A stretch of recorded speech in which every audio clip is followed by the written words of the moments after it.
Guards को देखते ही गीता और अवनी हड़बड़ा गईं। गौतम डेलिब्रेटली अवनी और गीता का टेंशन एक सुंदर नेकलेस की ओर लगाता है और अवनी अगले ही पल उन्हें नजरअंदाज करके नेकलेस ट्राई करने लगी। अजी अब मैं थारे सामने इतना महंगा महंगा डिजाइन को ढेर लगा दियो, अब या में भी थारे को पसंद को नहीं आ रही हो तो मने बता दो।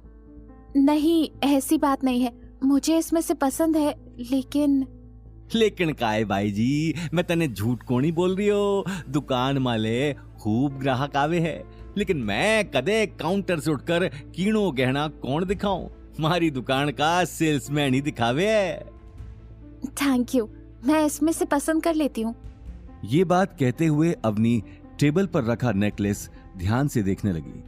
उस नेकलेस की चमक से ये साफ पता चल रहा था कि वो बहुत महंगा नेकलेस था, जिसके ऊपर ग्रीन स्टोन्स का काम किया हुआ था और बहुत ही खूबसूरत डिजाइन पूरे नेकलेस पर बनाए हुए थे।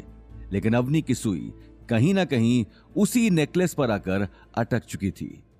गौतम उस नेकलेस को देखकर अवनी की आंखों में आई गहरी चमक को देख रहा था। उसका मन हुआ कि वो अभी के अभी अवनी के लिए वो नेकलेस खरीद ले। अजी ये तो बहुत ही रेयर पीस है, प्योर जोधपुरी डिजाइन, काम भी चोखो और डिजाइन भी चोखो। भाई जी थे पहन कर देखो। ये कहते हुए ओनर ने टेबल से वो नेकलेस निकाल लिया। नहीं, ये बहुत एक्सपेंसिव लग रहा है, हमारा बजट सिर्फ 50,000 है। 50,000 सुनते ही शॉप ओनर का दिमाग सनक गया, उसके चेहरे का रंग लाल पड़ गया। अगले ही पल वो टेबल पर रखे नेकलेस गुस्से से समेटने लगा। आसपास खड़े बाकी के सेल्समैन और गार्ड्स भी अपना काम छोड़कर अपने सेठ को देख रहे थे। क्या हुआ, आप ये सारे पीसेस समेट क्यों रहे हैं? तो काय करूं, थाने पैक करके दे दूं।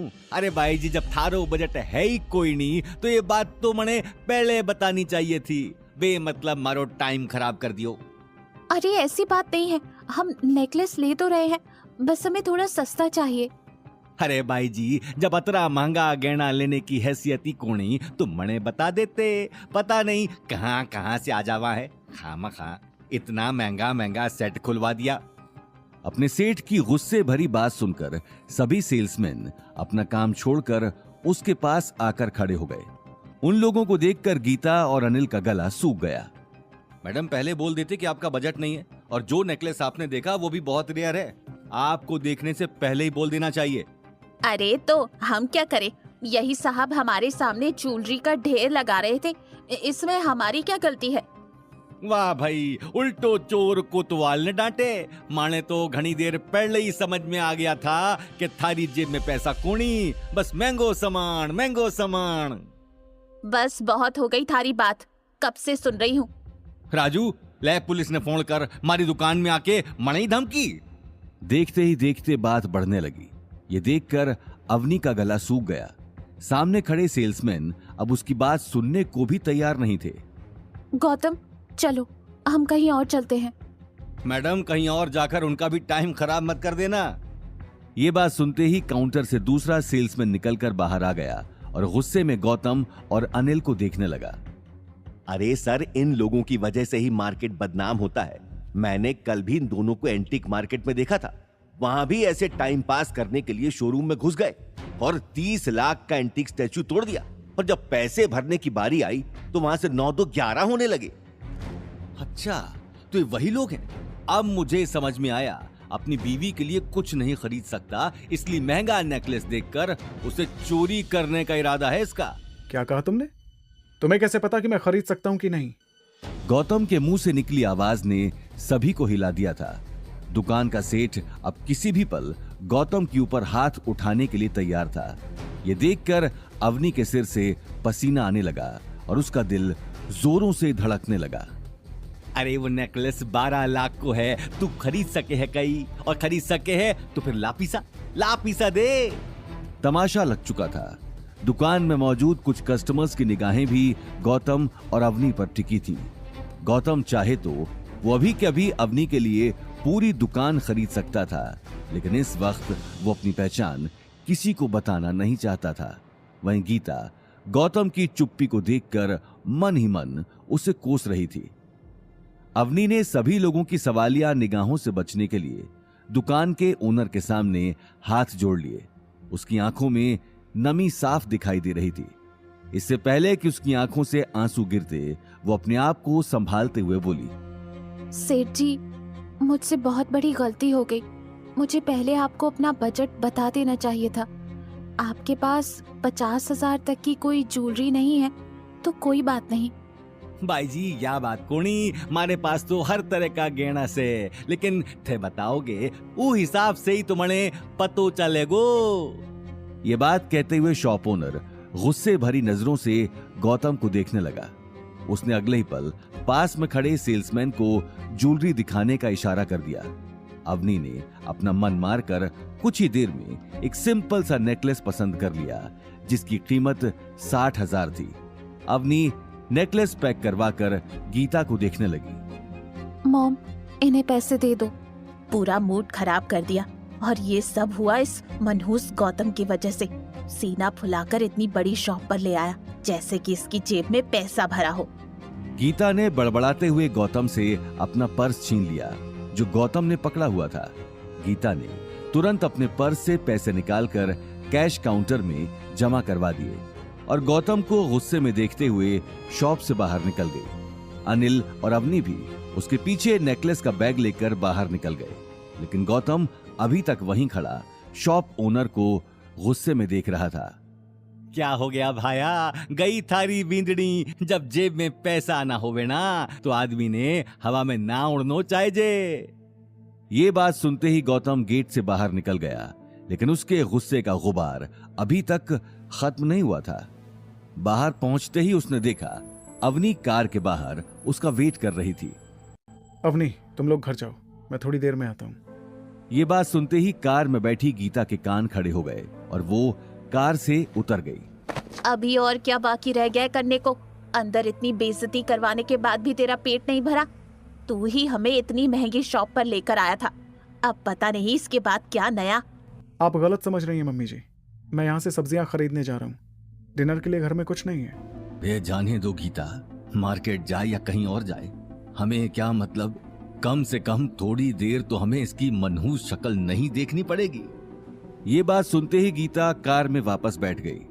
अवनी के दिमाग में अब तक नेकलेस की बात चल रही थी। वो भी बिना कुछ कहे कार में बैठ गई और एक झटके में वो तीनों घर की तरफ निकल गए। गौतम वहीं खड़ा उन्हें जाते हुए देखता रहा।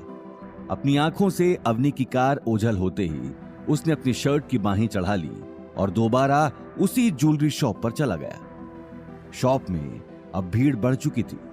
ओनर के साथ साथ सभी सेल्समैन कस्टमर्स को अटेंड करने में लगे हुए थे। उसी वक्त शॉप ओनर के सबसे पालतू सेल्समैन की नजर गौतम पर चली गई और वो काउंटर से निकलकर गौतम के सामने खड़ा हो गया। सर, अभी शॉप पर बहुत सारे कस्टमर्स हैं, इसलिए प्लीज यहाँ से चले जाइए। वो 12 लाख वाला नेकलेस निकालो, मैं उसे खरीदना चाहता हूँ। गौतम की बात सुनते ही सभी सेल्समैन हंसने लगे। ओनर भी अपनी हंसी पर कंट्रोल नहीं कर पा रहा था।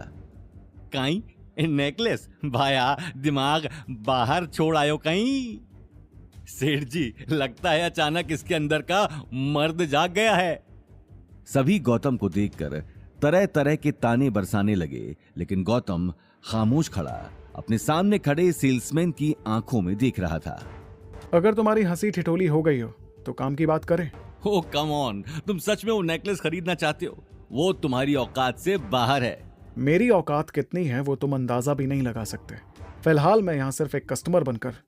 अरे कहीं बहुत होगी कि चेंचे। उठाओ साले ने और बाहर निकालो। अब तो तू यहाँ से सीधा पुलिस स्टेशन ही जाएगा। इस शॉप का पूरे मार्केट में बहुत नाम है। एक आवाज में लोग इकट्ठे हो जाएंगे और फिर तेरा क्या हाल करेंगे वो मैं बता भी नहीं सकता। पहले तुझे यहाँ लोगों की मार पड़ेगी और उसके बाद पुलिस की मार। बहुत हो गया तेरा। ये बात सुनते ही गौतम ने अपना मोबाइल निकाल लिया। वो पीछे नहीं हटने वाला था। Hello Munshi ji, old city, Ajit colony, shop number 105, जल्दी आइए। आपके पास सिर्फ 10 मिनट हैं। जी हुकुम। सेल्समैन ने यह बात सुनकर हंसते हुए गौतम के कंधे पर हाथ रख दिया। किसे फोन किया है? किसी सूरमा को जो आकर तुझे बचाएगा? वो तुझे अगले 10 मिनट में पता चल जाएगा। सेल्समैन का चेहरा गुस्से में लाल हो चुका था। उसी वक्त आसपास के लोगों ने मौका देखते ही गौतम के ऊपर ताने बरसाना शुरू कर दिया। इस देश में गरीबी प्रॉब्लम नहीं है, प्रॉब्लम है इन जैसे गुंडे लोग। देखो तो सही, इतना जलील होने के बाद भी खड़ा है। अजी, इन लोगों की तो जात ही ऐसी होती है, चोर उचक्कों को क्या फर्क पड़ता है। और देखो, खड़ा ऐसे है जैसे पूरी दुकान खरीदनी हो। शॉप के हर कोने में खुसुर फुसुर शुरू हो चुकी थी। वहीं कुछ लोगों को 10 मिनट बाद होने वाले तमाशे का इंतजार था। सेल्समैन और शॉप ओनर की नजरें भी घड़ी पर टिकी थीं। लेकिन तभी शॉप के बाहर एक के बाद एक बहुत सारी महंगी कारें आकर खड़ी हो गईं। कारों के रुकते ही उनमें से हट्टे कट्टे बॉडीगार्ड हाथों में गन्स लिए शॉप के बाहर आकर खड़े हो गए। सभी के कानों में ब्लूटूथ लगे थे और सभी हाथों में वॉकी टॉकी से एक दूसरे को कमांड दे रहे थे। इतने सारे बॉडीगार्ड देखकर आसपास के लोग भौंचक्के रह गए। शॉप ओनर भी काउंटर से बाहर निकलकर देखने लगा। उसी वक्त एक ब्लैक कार से मुंशी जी बाहर निकलकर शॉप को ध्यान से देखने लगे। मुंशी को शॉप में एंटर करते ही गौतम सामने खड़ा दिखाई देता है। सभी बॉडीगार्ड्स ने पूरी शॉप को अब चारों तरफ से घेर लिया था।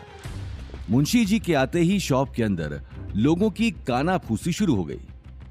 खमा गणी हुकुम, आप इतनी छोटी दुकान में के? मुंशी जी, मैंने आपको इसलिए बुलाया है क्योंकि इस आदमी ने अभी अभी मुझसे मेरी औकात पूछी है। ये कहते ही गौतम सामने खड़े सेल्समैन की आंखों में आंखें डालकर देखने लगा।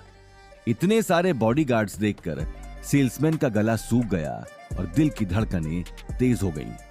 क्या गौतम अपनी सच्चाई बताएगा? आखिर क्या होने वाला था अब शॉप पर? तुम्हारी हिम्मत कैसे हुई हुकुम से इस तरह बात करने की? तुम जानते भी हो इस वक्त किसके सामने खड़े हो। सिर्फ 1 मिनट लगेगा ये पूरी दुकान और तुम्हें खरीदने में। मुंशी जी की तेज आवाज सुनते ही 2-3 गार्ड्स शॉप के अंदर आ गए और घूरकर शॉप ओनर को देखने लगे। उन हट्टे कट्टे गार्ड्स को देखते ही ओनर का गला सूख गया। मुंशी जी गुस्से में उसे देखने लगे। ओनर गौतम के रुतबे और ताकत को पहचान चुका था। साथ ही उसके सारे सेल्समैन भी समझ चुके थे कि गौतम भले ही दिखने में आम आदमी था, लेकिन उसकी असलियत कुछ और थी।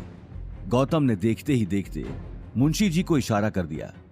मुंशी जी उसी वक्त कार से एक बड़ा सा बैग निकालकर गौतम को दे देते हैं। गौतम ने बड़ी शान से बैग खोलकर टेबल पर रख दिया। बैग खुलते ही सभी के मुंह हैरानी से खुले के खुले रह गए। बैग पैसों से लबालब भरा हुआ था। इतना पैसा वहां मौजूद सेल्समैन ने शायद पहली बार ही देखा था। वहीं दूसरी तरफ शॉप ओनर के पैर कांपने लगे। वो अगले ही पल गौतम के पैरों में गिर गया और उसने अपने गाल पर जोर जोर से थप्पड़ मारना शुरू कर दिया। मने माफ कर दो हुकुम। हाँ तो मिस्टर सेल्समैन, अब बताओ, तुम्हें मेरी औकात देखनी है? ये बात सुनते ही सेल्समैन ने अपना सिर झुका लिया और गौतम के पैरों में झुक गया। सर प्लीज मुझे भी माफ कर दीजिए, मेरा दिमाग खराब हो गया था। ठीक है। ठीक है, इस बार तो मैं तुम दोनों को माफ कर रहा हूं, लेकिन आइंदा तुमने किसी का मजाक बनाने की हिम्मत की तो मुझसे बुरा कोई नहीं होगा। ये बात कहते हुए गौतम ने गार्ड्स को इशारा कर दिया। गार्ड ने अगले ही पल उन दोनों को गौतम के पैरों से उठाकर काउंटर के पास खड़ा कर दिया। थोड़ी देर पहले जो लोग गौतम का मजाक बना रहे थे, अब उनकी नजरों में गौतम के लिए एक अलग ही तरह की इज्जत थी। अब वो नेकलेस निकालो जो मेरी वाइफ ने पसंद किया था। Yes sir. उस नेकलेस को देखते ही गौतम मंद मंद मुस्कुराने लगा। देखते ही देखते उसने शॉप से बहुत सारे महंगे गहने खरीद लिए। ये देखकर शॉप ओनर का सिर चकराने लगा। गौतम सारी ज्वेलरी खरीदकर शॉप के बाहर आ गया और कार के पास आकर खड़ा हो गया। मुंशी जी, इन सारे जेवरों को अच्छे से पैक करवा देना और साथ ही कुछ महंगे गिफ्ट्स भी ले लेना। कल अवनी की कज़न की सगाई पार्टी है। आप ये सारे गिफ्ट्स छोटे हुकुम की तरफ से उसके परिवार को दे देना। गौतम की ओर से ना सही, लेकिन छोटे हुकुम की ओर से तो ये हो ही सकता है। मैं नहीं चाहता हूँ कि मेरे होते हुए अवनी का सिर किसी के सामने झुके। और हाँ, ये नेकलेस मुझे अलग से कल पार्टी में दे देना। मैं अवनी को कोई बहाना बनाकर खुद दे दूंगा। जैसा आप कहो हुकुम, पर छोटा मुंह बड़ी बात। आपसे पूछना चाहूं, आप खुद अवनी को नेकलेस क्यों नहीं देते? आप अपना सच क्यों नहीं बता देते? नहीं मुंशी जी, अभी सही टाइम नहीं है। अवनी को मैं अपना सच बताऊंगा जरूर, मगर वक्त आने पर। जी हुकुम। वैसे भी अच्छा ही है। अगर आपके ससुराल वाले जान गए कि आप रंजौर के राठौर हो, तो वो अवनी से आपका तलाक कभी नहीं होने देंगे। गौतम कुछ कहता नहीं है, पर उसकी आंखों से साफ पता चल जाता है कि वो मुंशी जी की बातों से खुश नहीं है। मुंशी जी भी समझ नहीं पा रहे थे कि आखिर गौतम के दिमाग में क्या चल रहा है।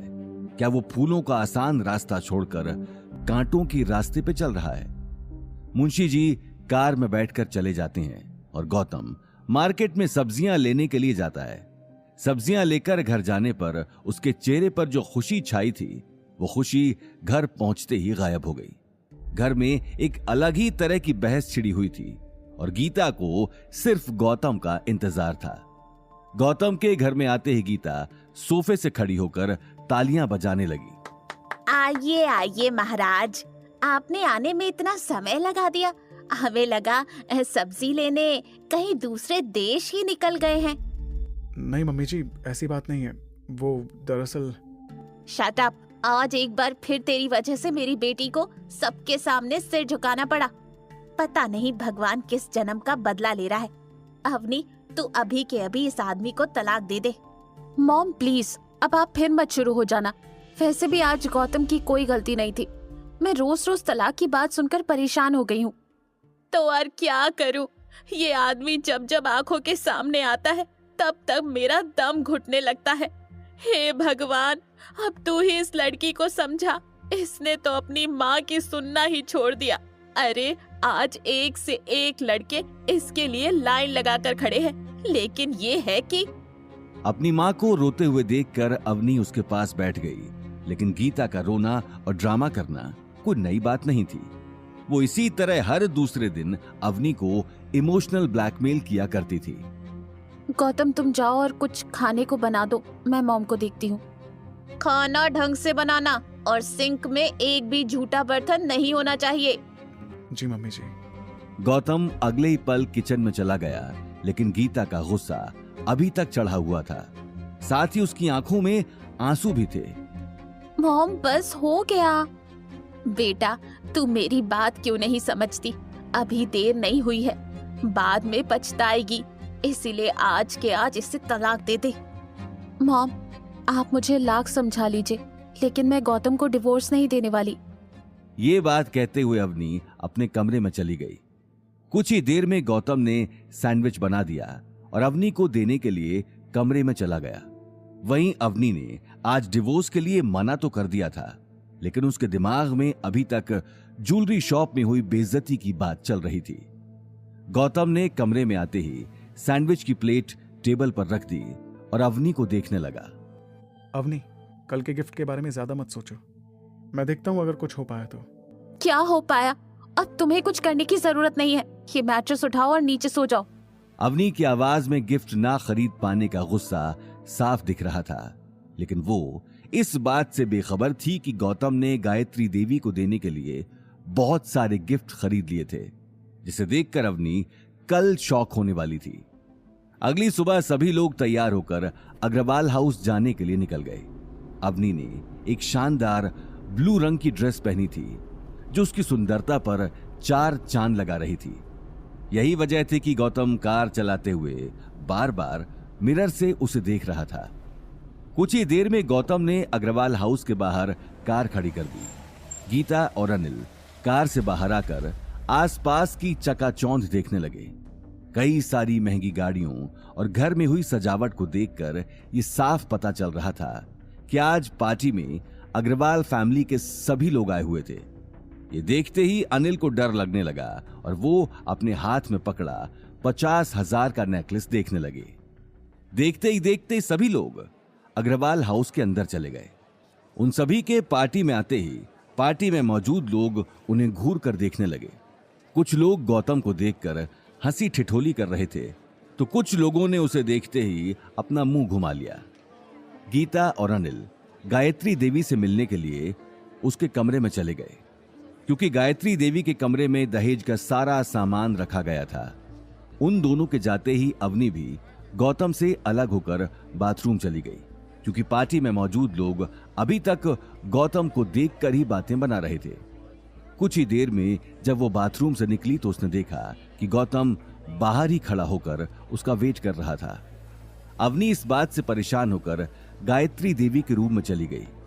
वो गौतम के साथ रहकर लोगों की बातों का शिकार नहीं होना चाहती थी, लेकिन रूम के बाहर पहुंचते ही अवनी को अपनी दादी की गुस्से भरी आवाज सुनाई दी। ये क्या लेकर आए हो? मैंने तुम लोगों को कहा था कि कम से कम 5 लाख का नेकलेस लेकर आना, और तुम ये क्या उठा कर लाए हो? अरे पैसे नहीं थे तो अपने उस निकम्मे दामाद को कहते क्यों नहीं हो कि कुछ काम करे? सारा दिन घर में बैठकर मुफ्त की रोटियां तोड़ता रहता है।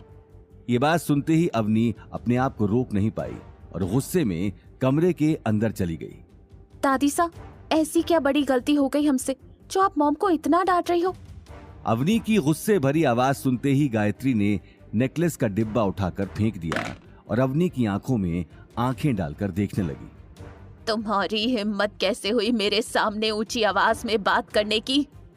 आज शनाया की सगाई है, वो भी शहर के बहुत बड़े परिवार के साथ। जब वो लोग पूछेंगे कि आपके होनहार बेटे अनिल ने क्या गिफ्ट दिया, तो मैं क्या जवाब दूंगी? यही कि वो ये सड़ा हुआ सा नेकलेस उठाकर लाया है। ये बात सुनते ही अवनी कुछ कहने के लिए आगे बढ़ी, लेकिन तभी अनिल ने उसे इशारे से रोक दिया, क्योंकि वो गायत्री देवी का गुस्सा अच्छे से जानता था। लेकिन अवनी भी आज किसी की सुनने वाली नहीं थी। हम आपको खुश करने के लिए कुछ भी कर लें, लेकिन आपके ताने कभी खत्म नहीं होते। ये नेकलेस 50,000 का है। 50,000 हमारे लिए बहुत बड़ी बात है, लेकिन आपने इसे यूं ही फेंक दिया। गायत्री देवी के परिवार में आज तक उनसे किसी ने इस तरह बात नहीं की थी। उसका चेहरा अब गुस्से में आग बबूला हो चुका था। तभी उसने पास में रखा गर्मा गर्म चाय का कप उठाकर अवनी पर दे मारा। अवनी ने तुरंत बचने के लिए अपना चेहरा घुमा लिया। चेहरा घुमाते ही उसे बहुत तेज कप के टूटने की आवाज सुनाई दी। अवनी ने जैसे ही अपने चेहरे से बाल हटाकर देखा तो वो हैरान रह गई। सामने गौतम खड़ा था, जिसने गायत्री का हाथ झटक कर कप दीवार में दे मारा था। अवनी, तुम ठीक तो हो ना? कहीं लगी तो नहीं? अवनी की आंखों में हैरानी थी। वहीं गायत्री देवी गौतम को गुस्से में देख रही थी, लेकिन इससे पहले कि वो गौतम को कुछ जवाब देती, उसे बाहर से तेज आवाज सुनाई दी। दादी साहब, करणवीर अंकल आ गए, जल्दी आइए। करणवीर का नाम सुनते ही गायत्री देवी के चेहरे से एक पल के लिए गुस्सा गायब हो गया, क्योंकि करणवीर ही उनकी नजर में उनका सबसे होनहार बेटा था। गायत्री देवी करणवीर को देखने के लिए जैसे ही कमरे से बाहर जाने लगी, उसी वक्त एक 6 फुट लंबा आदमी महंगा सूट पहने कमरे के अंदर आ गया। हाथ में महंगी घड़ी और गले में सोने की मोटी चेन देखकर उसकी अमीरी साफ पता चल रही थी। अरे मासा, कहाँ जा रही हैं? मैं तो आपसे। ये बात कहते हुए वो आदमी अनिल और गीता को नीची नजरों से देखने लगा। अच्छा, तो यहाँ भाई साहब और उनका पूरा परिवार आया हुआ है। वाह, मुझे लगा भाई साहब तो कहीं महंगी पार्टियों में उठते बैठते नहीं होंगे। क्यों भाई साहब? पूछो मत करणवीर बेटा, ये अनिल आज हमारे घर की नाक कटाने का सोच कर आया है। ये देख कैसा सड़ा हुआ सा 50-60 हजार का नेकलेस उठाकर लाया है। ये कहते हुए गायत्री देवी ने जमीन पर पड़े हुए नेकलेस की तरफ इशारा कर दिया। क्या ये 50,000 का नेकलेस? कम से कम खुद की नहीं तो शनाया की ही इज्जत का ख्याल कर लिया होता, जो कल पराए घर में जा रही है। आपको पता है इस बात के लिए उसे कैसे कैसे ताने। चाचा जी, आपके परिवार के पास पैसा है, इसीलिए आप महंगी गाड़ी गिफ्ट कर सकते हैं। और वैसे भी ये पैसा दादाजी का है, आपने नहीं कमाया। पापा को जब अग्रवाल हाउस से अलग किया था, तब दादी ने उन्हें जायदाद में से कुछ नहीं दिया। ये बात तो आपको याद होगी। क्या कहा तुमने? तेरा मतलब मैंने जायदाद का पैसा दबा रखा है क्योंकि मैं अपने बेटों में फर्क करती हूँ? हाँ, आप फर्क करती हैं, और अगर आपको मेरी बात पर शक है तो खुद देख लीजिए, जो हिस्सा डैड को मिलना चाहिए उस पर दूसरे ऐश कर रहे हैं। ये बात सुनते ही करणवीर अपने चेहरे से चश्मा हटाकर आसपास देखने लगा। अनिल और गीता अब तक खामोशी खड़े थे। माँ साहब छोड़िए इन सारी बातों को, आज इतना खुशी का दिन है और अब कहाँ इन फालतू लोगों, मेरा मतलब है अब फालतू की बातों में पड़ रही हैं। आप मेरे साथ आइए, मैं कार लेकर आया हूँ, मैंने शनाया को भी नीचे बुला लिया है। ये बात सुनते ही गायत्री देवी गुस्से में बाहर जाने लगी, लेकिन तभी उसने मुड़कर अवनी के कंधे पर हाथ रख दिया। अभी ये बात खत्म नहीं हुई है, इसका जवाब मैं तुम्हें दूंगी, और कैसे दूंगी ये तुम देखती जाओ। गायत्री देवी ये बोलकर कमरे से बाहर निकल गईं। आखिर क्या होगा गायत्री देवी का अगला कदम, क्या होगा? अवनी अपनी ही दादी का ये रूप देखकर अंदर ही अंदर टूट चुकी थी। वो किसी से बिना कुछ कहे कमरे से बाहर निकल गई। गौतम भी उसके पीछे बाहर आ गया। वहीं दूसरी तरफ कार आने की बात सुनते ही शनाया के चेहरे पर खुशी की लहर दौड़ गई और वो दौड़ते हुए कार देखने आ गई। कैसी लगी कार शनाया बेटी? शनाया ने खुश होते हुए जवाब दिया, वाओ चाचू, इट्स अमेजिंग, ये तो बहुत महंगी होगी। इस बात का जवाब देने से पहले ही करणवीर अवनी और गौतम को आते हुए देखने लगा। उन्हें देखते ही उसने अपनी छाती चौड़ी कर ली। हाँ महंगी तो है, लेकिन तेरी शादी में क्या महंगा और क्या सस्ता, बस 2 करोड़ की है और ये कंपनी का रेयर स्पोर्ट्स कलेक्शन है। तेरे इस चाचा ने खास तुझे देने के लिए बुक की थी। 2 करोड़ सुनते ही सभी के मुंह खुले के खुले रह गए। शनाया भी कार को घूम घूम कर देखने लगी। उसके सामने चमचमाती ब्लैक रंग की कार खड़ी थी, जो उसने पहले कभी जोधपुर की सड़कों पर चलते हुए नहीं देखी थी। शनाया खुशी से फूली नहीं समा रही थी, लेकिन वहीं दूसरी तरफ गौतम 2 करोड़ सुनकर सोच में पड़ गया। हालांकि करणवीर के पास पैसा तो था, लेकिन 2 करोड़ कार में खर्च कर देना, ये बात उसके गले से नहीं उतर रही थी। ये तो सच में रेयर कलेक्शन है। ऐसी तो इंडिया में 3 ही कार है, जिसमें से एक तो डैड ने 5 साल पहले मुझे गिफ्ट की थी। ये मॉडल तो वही है जो मैं चलाया करता था, लेकिन मुझे इस कार में गड़बड़ी क्यों लग रही है? इसका पीछे का हिस्सा बिल्कुल अलग है, आगे का हिस्सा बिल्कुल अलग, और कई सारे पार्ट्स इस कार से मैच भी नहीं हो रहे। ऐसा क्यों लग रहा है जैसे ये असेंबल्ड कार है। ये बात दिमाग में आते ही गौतम आगे आकर कार को हाथ लगाने लगा, लेकिन तभी उसे पीछे से करणवीर की गुस्से भरी आवाज सुनाई दी। रुको, अपना मनहूस हाथ कार में लगाने की हिम्मत भी मत करना। तुम्हारी औकात नहीं है कि तुम 2 करोड़ की कार को हाथ भी लगाओ। शनाया भी गुस्से में बोली, हाँ चाचू ने बिल्कुल ठीक कहा, आइंदा कार के आसपास भी मंडराते हुए दिखे तो मुझसे बुरा कोई नहीं होगा। शनाया की आंखों में कल की हुई बेइज्जती का गुस्सा साफ दिखाई दे रहा था, जो अभी तक ठंडा नहीं हुआ था। इसलिए आज वो गौतम पर ताने बरसाने का मौका छोड़ना नहीं चाहती थी। वहीं गौतम भी अब पीछे हटने वाला नहीं था। ठीक है, तुम कहती हो तो मैं इसे टच नहीं करता। वैसे मैं बस देख रहा था कि ये कार सच में 2 करोड़ की है या फिर तुम्हारे चाचा तुमसे झूठ बोल रहे हैं। क्या मतलब मैं झूठ बोल रहा हूँ? जितनी मनहूस तेरी शक्ल है उतनी ही मनहूस तेरी बातें। मैं तुम लोगों की तरह नहीं हूं जो इतनी बड़ी पार्टी में 50-60 हजार का बेकार सा नेकलेस ले आऊं। ये बात कहते हुए करणवीर की आंखें अनिल और गीता पर चली गई। करणवीर अपने भाई अनिल को फूटी आंख पसंद नहीं था, इसलिए अनिल को जलील करने का वो कोई मौका नहीं छोड़ता था। और अब तो अवनी की शादी के बाद उसे गौतम नाम का हथियार मिल चुका था। गौतम, तुम चुप नहीं बैठोगे क्या? तुमने क्या सोच रखा है कि हमेशा हमें बेइज्जती करवाना है? मॉम, मैं झूठ नहीं बोल रहा। ये कार 2 करोड़ की हो ही नहीं सकती, क्योंकि इस कार के बहुत सारे पार्ट्स नकली हैं। ये रेयर कलेक्शन है, तो फिर मार्केट में इतनी जल्दी इसके पार्ट्स कैसे आ सकते हैं? आप खुद देख लीजिए, इसकी प्राइस 20 लाख से ज्यादा नहीं है। ये बात सुनते ही करणवीर गुस्से में आगे आ गया और गौतम की आंखों में आंखें डालकर देखने लगा। वहीं गायत्री देवी अब तक खामोश खड़ी थी। एक के बाद एक इतनी सारी बातें होने के बाद उनके अंदर गुस्से का लावा बन चुका था, जो अब किसी भी वक्त फटने वाला था। तुम लोगों की औकात सिर्फ बातें बनाने की है। ऐसी कार तो तुम सपने में भी नहीं खरीद सकते, इसलिए दूसरों पर उंगली उठा रहे हो।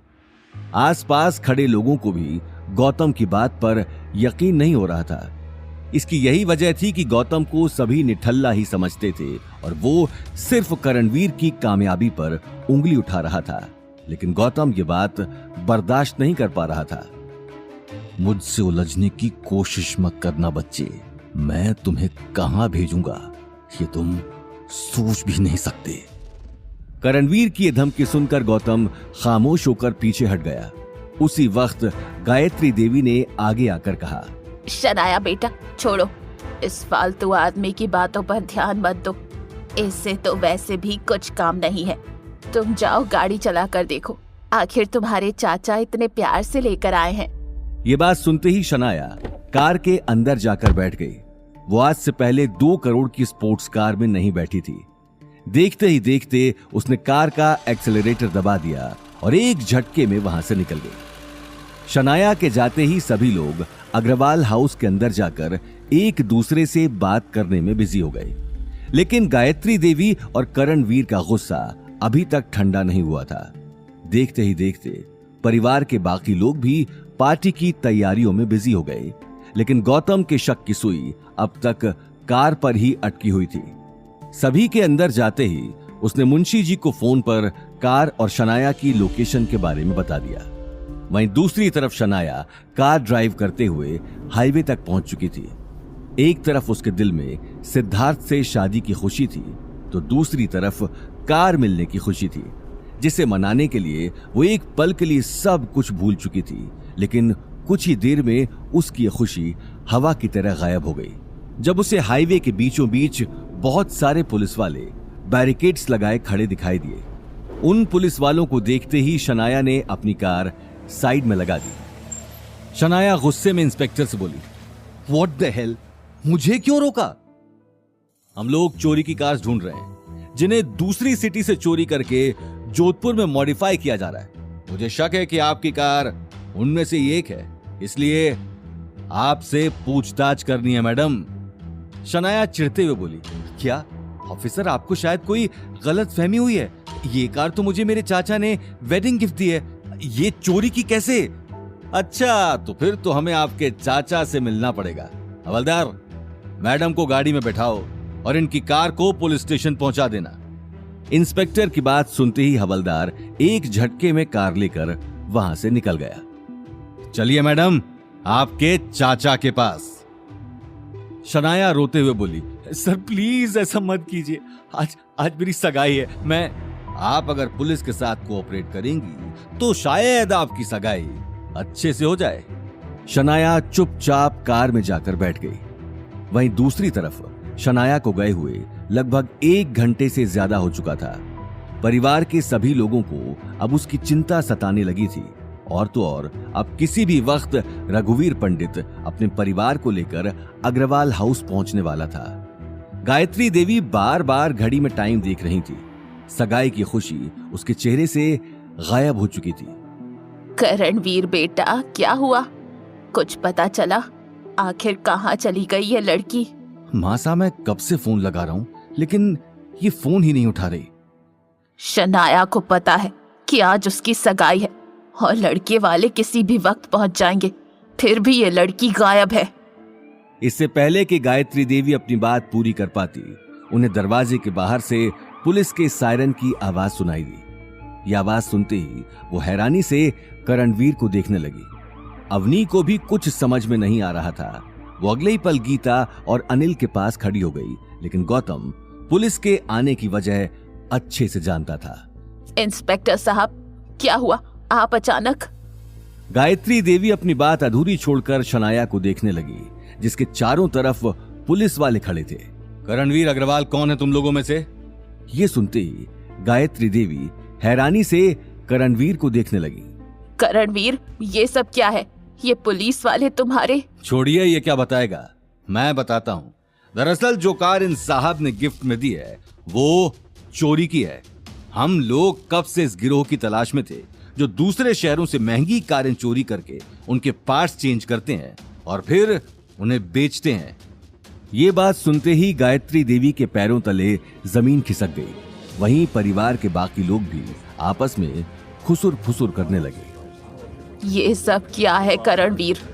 तुमने मुझसे झूठ कहा, वो भी इतने खास दिन पर।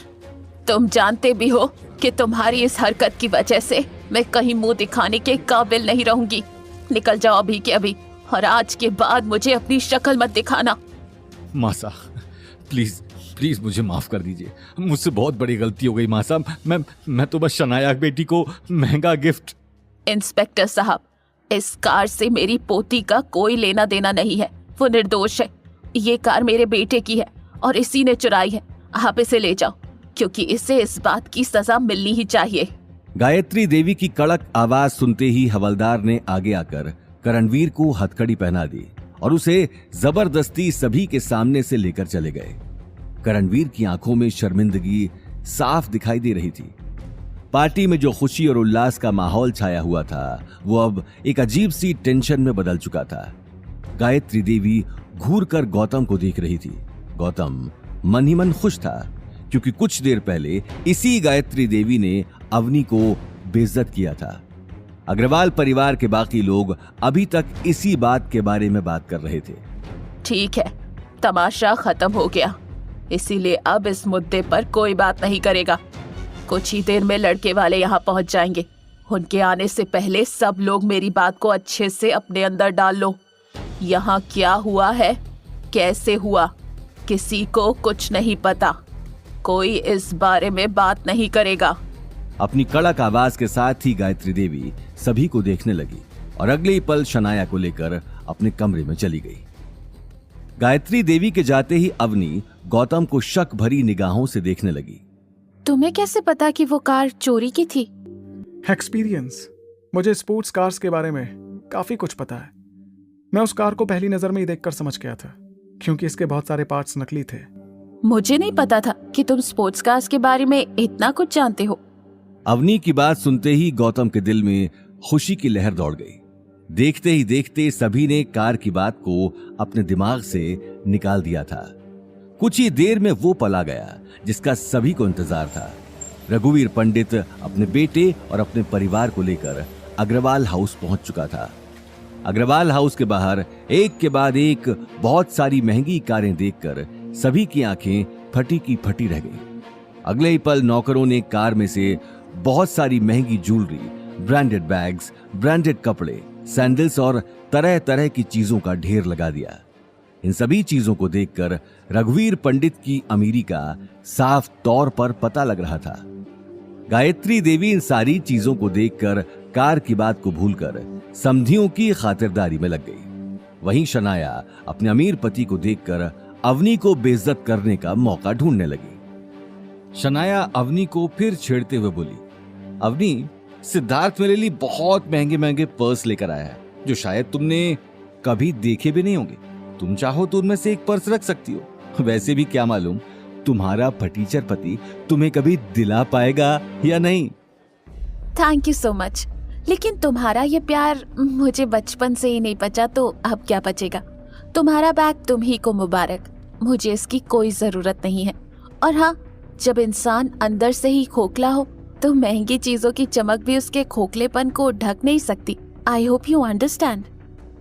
ये बात कहते हुए अवनी मंद मंद मुस्कुराने लगी और अगले ही पल वहां से निकल गई। शनाया का चेहरा गुस्से में लाल हो गया, क्योंकि उसके सारे पैंतरे उल्टे पड़ रहे थे। वहीं दूसरी तरफ सिद्धार्थ शनाया के घर इतनी इज्जत पाकर मन ही मन बहुत खुश था, लेकिन गौतम को देखते ही उसके चेहरे की खुशी गायब हो गई और उसे अचानक ही अवतार ग्रुप में हुई बात याद आ गई। कल तुम बहुत उछल रहे थे, क्या कहा था तुमने? मैं अवतार ग्रुप में जॉब के लिए आया हूं, सच सच बताओ, तू वहां क्या कर रहा था? ये बात कहते हुए सिद्धार्थ गौतम की आंखों में आंखें डालकर देखने लगा। क्या सिद्धार्थ को गौतम पर शक हो चुका था? आखिर क्या होगा गौतम का अगला कदम? सिद्धार्थ की बात सुनते ही गौतम अपने आसपास देखकर मुस्कुराने लगा। मैंने तुम्हें कल भी बताया था कि मैं अवतार ग्रुप में जॉब के लिए आया था। शायद तुम्हारी याददाश्त थोड़ी वीक है। ये बात सुनते ही आसपास खड़े लोगों का ध्यान भी गौतम की तरफ चला गया। वहीं शनाया को उसी वक्त गुस्सा आ गया और वो अवनी को देखने लगी। शनाया ने कहा, हाँ, मैं ये बात तो अवनी को बताना भूल ही गई कि हमारे प्यारे जीजा सा कल अवतार ग्रुप में झाड़ू लगाने की नौकरी के लिए गए थे। शनाया की बात सुनते ही सभी जोर जोर से हंसने लगे। अवनी ने शर्मिंदगी से अपना सिर झुका लिया। वहीं लोगों के ठहाके सुनकर सिद्धार्थ को जोश आ चुका था।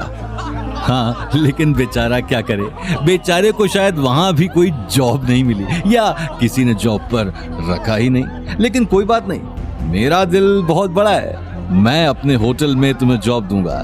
तुम चाहो तो कल से ज्वाइन कर सकते हो। टॉयलेट क्लीनर की जॉब है और मुझे लगता है कि तुमसे बेहतर ये जॉब कोई नहीं कर सकता। और तो और मैं तुम्हें महीने की 15,000 सैलरी भी दूंगा। 15,000 तो तुमने एक साथ देखे भी नहीं होंगे मिस्टर गौतम। शनाया ने हंसते हुए कहा, सैलरी के साथ कमीशन भी तो होगा ना सिद्धार्थ? ऑफ कोर्स बेबी, मैं इसे खुद कमीशन दूंगा। जितना साफ टॉयलेट उतना ही ज्यादा कमीशन। लोग सिद्धार्थ और शनाया की हर बात पर जोर जोर से हंस रहे थे। सभी की नजर गौतम पर ही थी। वहीं गीता और अनिल उसे मन ही मन कोस रहे थे, लेकिन गौतम को अभी तक कोई फर्क नहीं पड़ रहा था। थैंक यू, लेकिन मुझे तुम्हारे होटल में जॉब करने में कोई इंटरेस्ट नहीं है। शनाया ने तुरंत कहा, साफ कहो ना, तुम्हारे अंदर एबिलिटी नहीं है कोई काम करने की। किसने कहा मेरे अंदर एबिलिटी नहीं है? शनाया ने फिर हंसते हुए कहा, अच्छा जरा मुझे भी पता चले कि तुम्हारे अंदर क्या एबिलिटी है। एक बात अपने छोटे दिमाग में डाल लो, सिद्धार्थ के सामने तुम्हारी कोई औकात नहीं है। अरे छोड़ो ना शनाया, तुम भी किससे मुझे कंपेयर कर रही हो? ये बात कहकर सिद्धार्थ हंसते हुए गौतम के आसपास चक्कर लगाने लगा। वो अभी तक अवतार में हुई बेइज्जती भूल नहीं पाया था। सिद्धार्थ पंडित, पैसे के दम पर इतना मत उछलो। कहीं ऐसा ना हो कि कल तुम्हारे पास ये दौलत भी ना रहे और फिर कोई इसी तरह तुम्हारा भी मजाक उड़ाए।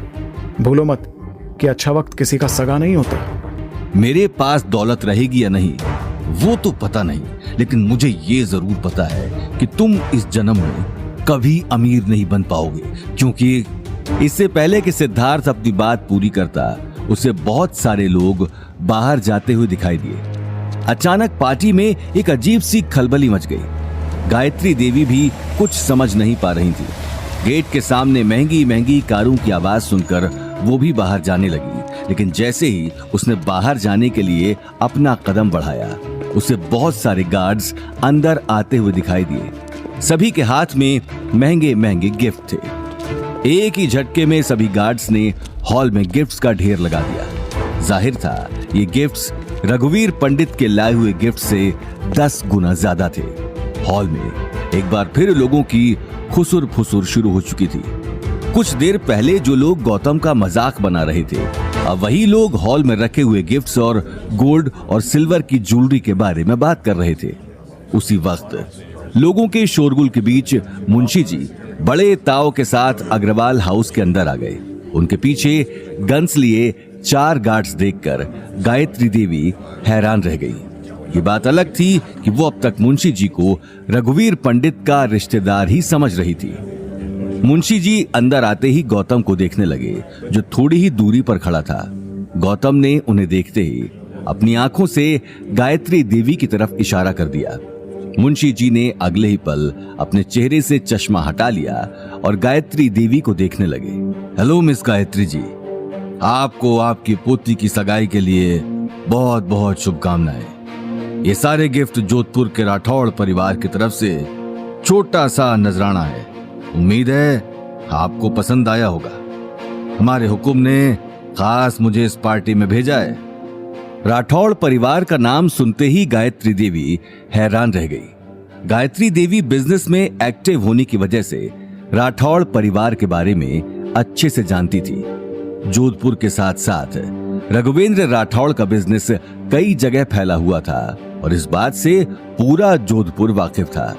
लेकिन गायत्री देवी इतने बड़े आदमी का अपने घर पर आने का मतलब समझ नहीं पा रही थी। गायत्री देवी के साथ साथ रघुवीर और सिद्धार्थ का भी यही हाल था। वहीं दूसरी तरफ अवनी के दिमाग में कई तरह के सवाल चल रहे थे। रघुवीर भी देखते देखते मुंशी जी के पास जाकर खड़ा हो गया।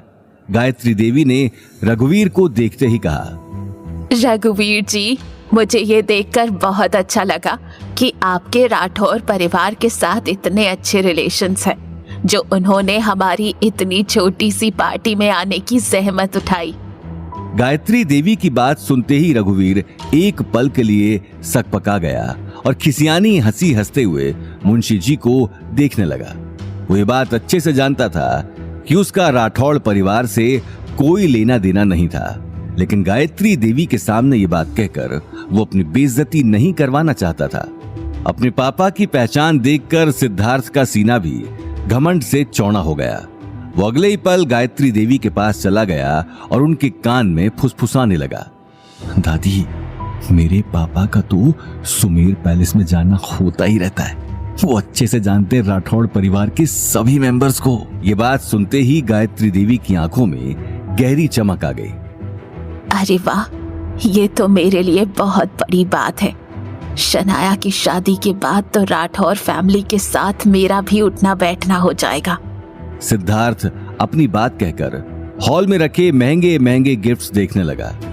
उसे अभी तक अपनी आंखों और कानों पर यकीन नहीं हो रहा था कि उसके सामने जो हो रहा था वो सच था, लेकिन सच्चाई तो सिर्फ गौतम ही जानता था।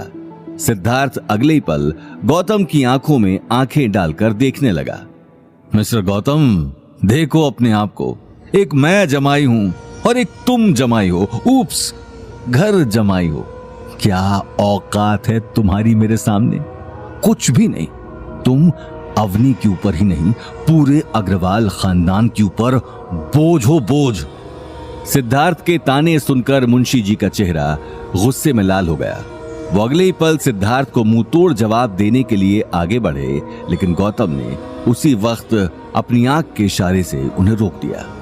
वहीं दूसरी तरफ सिद्धार्थ की बात सुनकर सभी जोर जोर से हंस रहे थे। ये देखकर अवनी की आंखें नम हो गईं। उसकी नम आंखों को देखते ही गौतम बिना कुछ कहे वहां से निकल गया। सिद्धार्थ एकटक उसे जाते हुए देखने लगा। पार्टी में एक के बाद एक इतना सब कुछ होने के बाद गायत्री देवी ने सभी को मुस्कुराते हुए कहा, ओके, तो अब बहुत हो गई बातें। इन सारी बातों की वजह से पार्टी का मजा खराब क्यों करें हम लोग। आज मेरे लिए सबसे बड़ा दिन है, क्योंकि आज मेरी सबसे प्यारी पोती शनाया की सगाई सिद्धार्थ जैसे होनहार लड़के से होने जा रही है।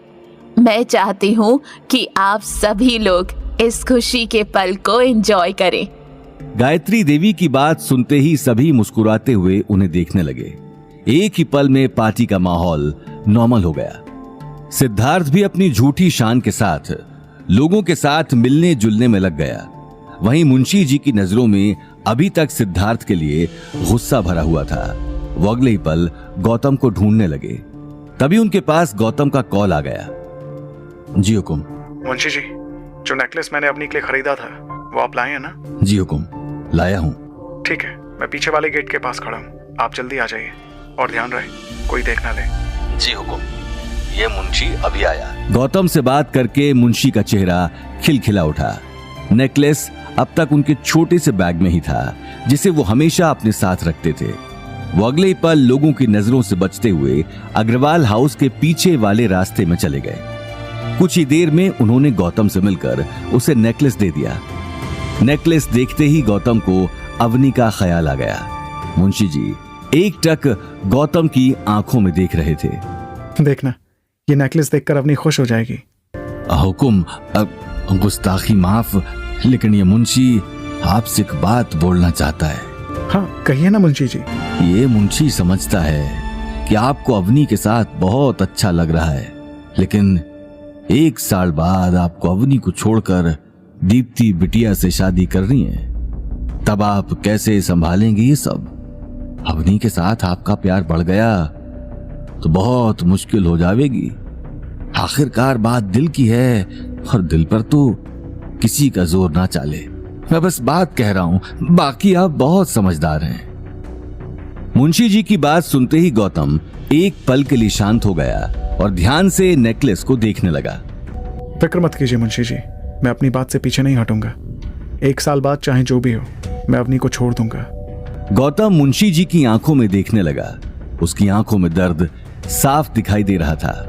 अच्छा, अब जाइए, इससे पहले कि किसी को शक हो जाए। मैं भी आता हूँ। गौतम की बात सुनते ही मुंशी जी वहां से निकल गए। अंदर जाते ही उन्हें गायत्री देवी दिखाई दी। वो अगले ही पल गायत्री देवी के पास चले गए। अब मुझे इजाजत दीजिए, अब मुझे और भी कुछ काम है। अगर आप थोड़ी देर और रुकते तो बच्चों को बहुत अच्छा लगता। हमें तो आपने खातिरदारी का मौका दिया ही नहीं। वो फिर कभी, अभी बड़े हुकुम के दूसरे काम से भी जाना है। निकलने में देरी हो गई तो परेशानी हो जाएगी। ये बात कहते हुए मुंशी जी अगले ही पल गेट के बाहर जाने लगे। आसपास खड़े गार्ड्स उसी वक्त उन्हें घेर कर उनके आसपास चलने लगे। सिद्धार्थ और रघुवीर भी मुस्कुराते हुए उन्हें जाते हुए देख रहे थे। वहीं अवनी अपनी मॉम डैड के साथ सभी लोगों से अलग एक कोने में खड़ी थी। मुंशी जी के गेट तक पहुंचते ही गौतम ने अवनी के पास आकर उसे नेकलेस दे दिया। अवनी, ये तुम्हारे लिए। नेकलेस देखते ही अवनी के पैरों तले जमीन खिसक गई। गौतम, ये तुम्हारे पास कैसे आया? मुझे पता है कि ये तुम्हें ज्वेलरी शॉप पर बहुत पसंद आया था, इसलिए मैंने तुम्हारे लिए खरीद लिया। लेकिन तुम्हारे पास पैसे? इससे पहले कि अवनी आगे कुछ पूछती, शनाया का भाई नील वहां पहुंच गया। नील भी शनाया की तरह अवनी और उसके परिवार से नफरत करता था। अवनी और गौतम को एक कोने में बात करते हुए देखकर नील छुपकर उन दोनों की बातें सुनने लगा। देखते ही देखते उसकी नजर नेकलेस के बॉक्स पर चली गई। बॉक्स के अंदर चमचमाते नेकलेस को देखते ही वो शॉक्ड रह गया। उसने अगले ही पल आगे आकर गौतम के हाथ से वो बॉक्स छीन लिया। इतना महंगा नेकलेस तुम्हारे पास कैसे आया? वापस दो, मैंने कहा वापस दो। वापस दे दूं? पहले ये बताओ ये तुम्हारे पास आया कहां से? मैं कहीं से भी लाया हूं, तुम्हें क्या?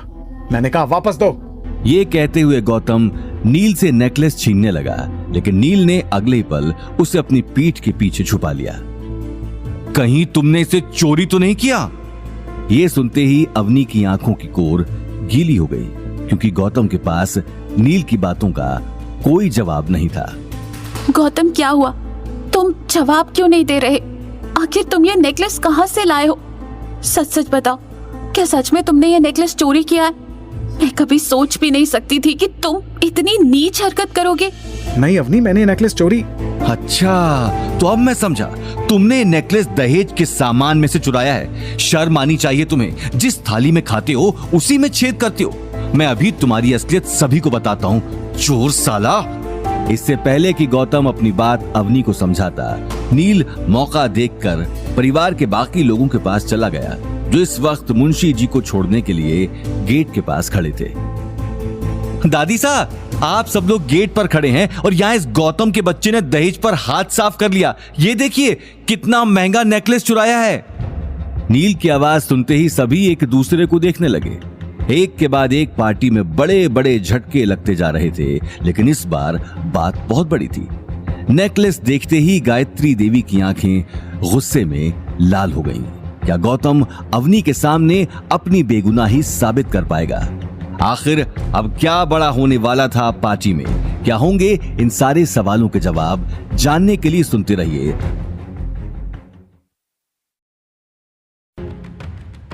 नील की बात सुनते ही सभी लोग घर के अंदर जमा हो गए। सभी की तीखी नजरें देखकर अवनी का मन सहम चुका था। वो शर्मिंदगी से किसी को देख भी नहीं पा रही थी। ये देखिए, हमारा प्यारा घर जमाई कितना बड़ा हाथ मारने जा रहा था। किसी की नजर यहां नहीं थी और इसने हाथ साफ कर लिया।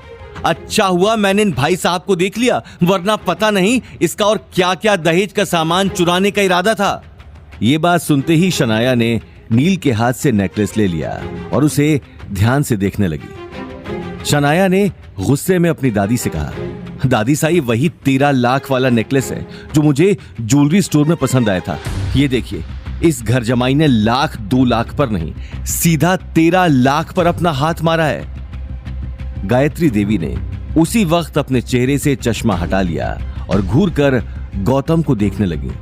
शनाया अपनी बात कहते हुए गायत्री देवी के पास आ गई और रोते हुए बोली, जरूर राठौड़ परिवार को पता होगा कि मुझे नेकलेस बहुत पसंद है, इसलिए उन्होंने खास मेरे लिए इसे यहाँ पैक करवा कर भेजा है। लेकिन इस गौतम के बच्चे की नजर हमारी सारी चीजों पर है। दादी साहब, आप पुलिस को फोन कीजिए, इसे आज के आज पुलिस के हवाले करना होगा। अगर आज इसे छोड़ दिया तो इसकी हिम्मत और बढ़ जाएगी। शनाया की बात सुनकर गायत्री देवी गुस्से में गौतम और अवनी के सामने जाकर खड़ी हो गई। आखिर तुम चाहते क्या हो? हमारे घर की खुशियाँ तुमसे बर्दाश्त नहीं होती क्या? ये आवाज सुनकर अवनी का दिल सहम गया। गीता और अनिल की आंखों में बेचैनी साफ दिखाई दे रही थी। इससे पहले कि गायत्री देवी आगे कुछ पूछती, अवनी ने धीमी आवाज में कहा, गौतम, सच सच बताओ, तुम्हारे पास ये नेकलेस कहाँ से आया? मैं अगर कुछ कहूंगा तो तुम मेरी बात का यकीन करोगी? अवनी बिना इस बात का जवाब दिए गौतम की आंखों में आंखें डालकर देखने लगी। ये मुझे किसी और ने दिया है, खास तुम्हें देने के लिए। अच्छा, वाह, तुम जैसे फालतू आदमी को कोई इतनी महंगी चीज क्यों देगा? यहाँ पार्टी में बाकी सब लोग मर गए हैं क्या? कम से कम झूठ तो ऐसा बोलो जो हमें पच जाए। मैं झूठ नहीं बोल रहा हूँ, ये नेकलेस अवनी के लिए आया है।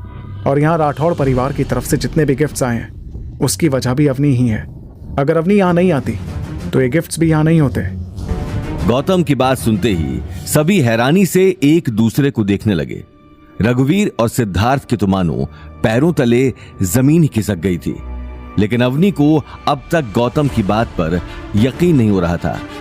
गौतम को भी इस बात का अंदाजा हो चुका था। उसने मौका देखते ही मुंशी जी को वापस आने का मैसेज कर दिया।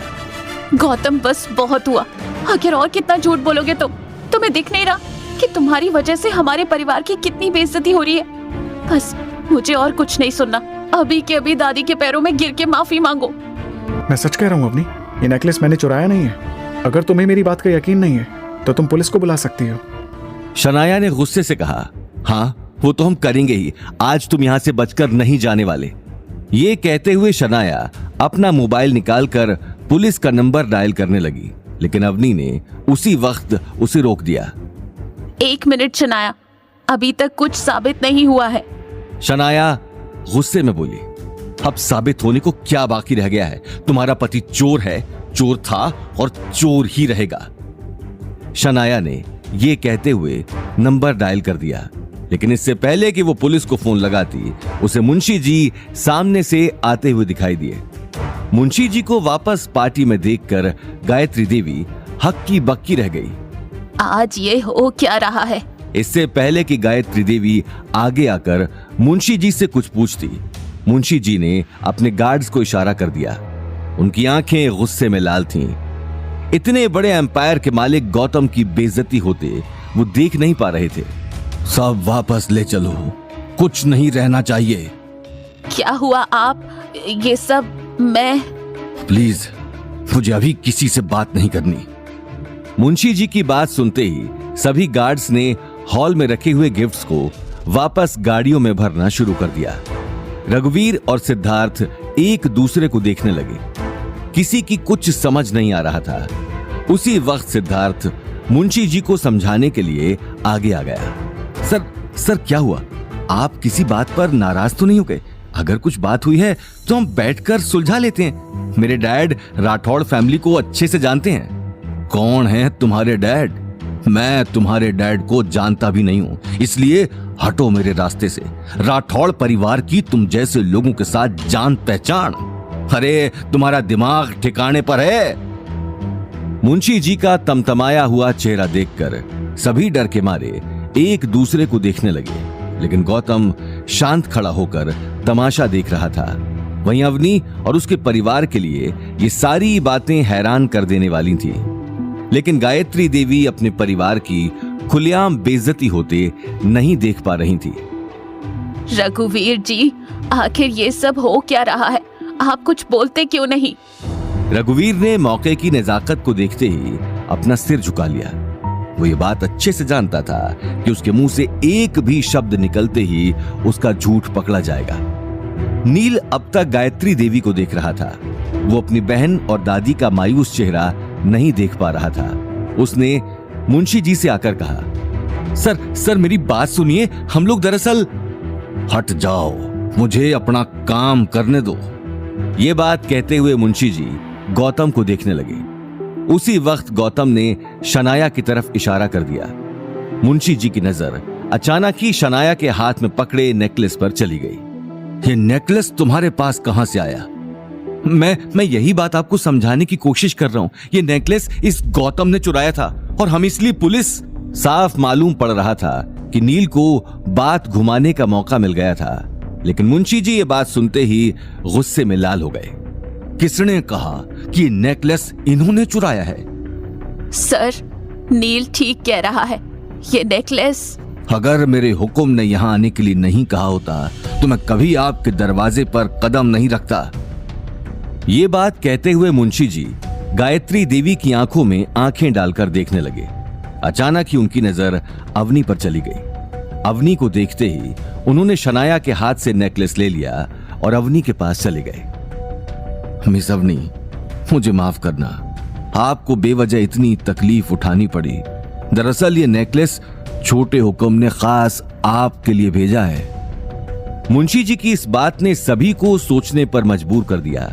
सभी को यकीन हो चुका था कि कुछ देर पहले जो गौतम बोल रहा था वो सही था, लेकिन अवनी को अभी तक अपनी आंखों पर यकीन नहीं हो रहा था। मेरे लिए भेजा?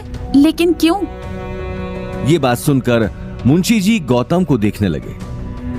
क्योंकि हमारे छोटे हुक्म आपको पसंद करते हैं और इसलिए उन्होंने आपके लिए एक छोटा सा नजराना भेजा है, और ये सारे गिफ्ट भी उन्होंने ही यहां भेजे हैं। गायत्री देवी ये बात सुनते ही हैरान रह गई। साथ ही गीता और अनिल को भी यकीन नहीं हो रहा था, लेकिन सबसे ज्यादा हैरानी अवनी को थी, क्योंकि जिस आदमी ने उसके लिए गिफ्ट भेजा था, अवनी ने आज तक उस आदमी को देखा भी नहीं था। मुझे कुछ समझ नहीं आ रहा। आखिर कौन है आपके छोटे हुक्म? ये सवाल सुनते ही मुंशी जी और गौतम एक दूसरे को देखने लगे, लेकिन गौतम ने उसी वक्त इशारे से अपने बारे में बताने से मना कर दिया। वक्त आने पर आपको सब पता चल जाएगा। अभी मैं आपको कुछ नहीं बता सकता। अभी मुझे चलना चाहिए। ये बात कहते ही मुंशी जी तुरंत वहां से निकल गए। अवनी एक पल के लिए खामोश खड़ी थी। आज उसके सामने एक ऐसा सच था जिसे वो आसानी से एक्सेप्ट नहीं कर पा रही थी, लेकिन अगले 1 साल बाद इसी सच्चाई से उसका सामना होने वाला था। अवनी को इस बात का ख्याल आते ही मुंशी जी को रोकने के लिए वो गेट से बाहर जाने लगी। लेकिन बिना आपके हुक्म के बारे में जाने मैं ये नेकलेस नहीं ले सकती। मुंशी जी वहां से जा चुके थे। अब सभी लोगों की नजर अवनी और गौतम पर टिकी थी। पूरे हॉल में सन्नाटा छा चुका था। उसी वक्त गौतम ने सन्नाटे को तोड़ते हुए कहा, अवनी, मैंने कहा था कि मैंने नेकलेस नहीं चुराया। गौतम की आवाज सुनते ही अवनी को अपनी गलती का एहसास हो गया, लेकिन वहीं दूसरी तरफ गायत्री देवी को बहुत बड़ी अपॉर्चुनिटी सामने नजर आ रही थी। गायत्री देवी सिर्फ पैसों के पीछे ही भागती थी।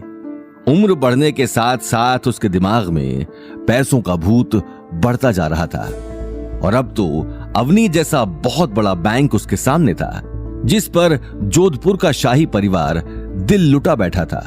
ये बात सोचते ही उसके दिल में अवनी के लिए अपना नजरिया चेंज हो गया, और उन्होंने प्यार से अवनी के कंधे पर हाथ रखा। अवनी, तुमने कभी मुझसे इस बात का जिक्र नहीं किया कि तुम इतने बड़े परिवार को जानती हो, और तो और। दादी सा, आपको गलतफहमी हुई है। मुझे खुद इस बात का कुछ अंदाजा नहीं है।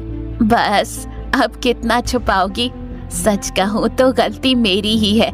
मैंने कभी तुमसे अच्छे से बात नहीं की, हमेशा तुम्हें डांटा।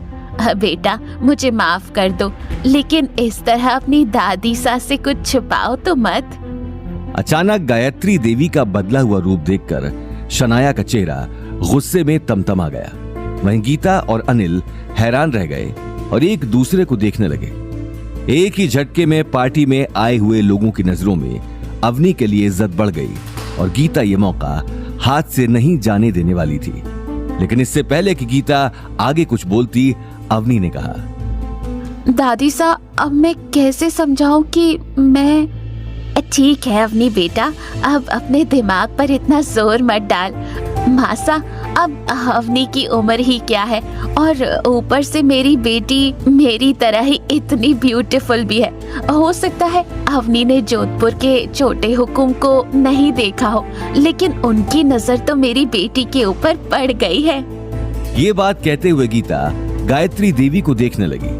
अवनी बेटा देख, तकदीर खुद तेरे पास आई है, इसीलिए आज मेरी बात को मत टालना।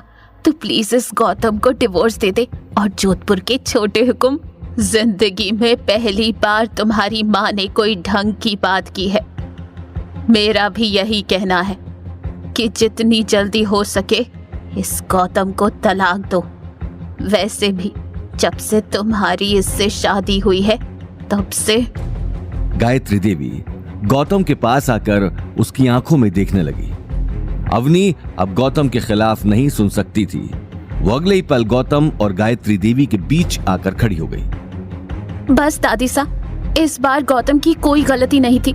उसके बावजूद भी आप लोगों ने उसे इतना कुछ कहा, लेकिन अब और नहीं, और मैं गौतम को डिवोर्स नहीं देने वाली। अवनी की आंखों में खुद के लिए गुस्सा देखकर गायत्री देवी का चेहरा तमतमा गया। परिवार में आज तक किसी ने भी गायत्री देवी की बात काटने की हिम्मत नहीं की थी। तुम जैसी बित्ते भर की लड़की की इतनी हिम्मत कि तुमने मेरी बात बीच में काटी। मैंने सोचा तुम्हारे अंदर थोड़ी सी तो अकल बची होगी, लेकिन तुम्हारा दिमाग भी तुम्हारे बाप की तरह बिल्कुल खाली है। अरे जब अपने पति की इतनी ही पड़ी है तो फिर शादी के बाद अपने पीछे आशिक क्यों लगा रखे हैं? बाहर चक्कर चलाने से पहले कम से कम अपने पीछे लगे नाम का तो ख्याल कर लेती। कम से कम हमारी इज्जत तो बची रहती। एक के बाद एक गायत्री देवी ने बंदूक की गोली की तरह कड़वी बातें बरसाना शुरू कर दिया। अवनी की आंखों की कोर गीली हो चुकी थी। गौतम अवनी को इस हालत में नहीं देख पा रहा था। साथ ही अनिल और गीता को भी इन बातों से बहुत बड़ा धक्का लग चुका था। अनिल ने उसी वक्त आगे आकर अवनी के कंधे पर हाथ रख दिया। मासा, बहुत हुआ, इससे ज्यादा मैं नहीं सुन सकता। अगर हम आपकी नजरों में इतने ही अखरते हैं तो हमें यहां होना ही नहीं चाहिए। ये बात कहते हुए अनिल और गीता अवनी को लेकर वहां से निकल गए। गौतम भी बिना कुछ कहे उनके पीछे चला गया। उन्हें जाते हुए देखकर गायत्री देवी की आंखें अंगारों की तरह लाल हो गईं। निकल जाओ यहाँ से और दोबारा इस घर में आने की सोचना भी मत। क्या गौतम अवनी की बेइज्जती का बदला लेगा? आखिर क्या होगा गायत्री देवी का अगला कदम? क्या होंगे इन सारे सवालों के जवाब? जानने के लिए सुनते रहिए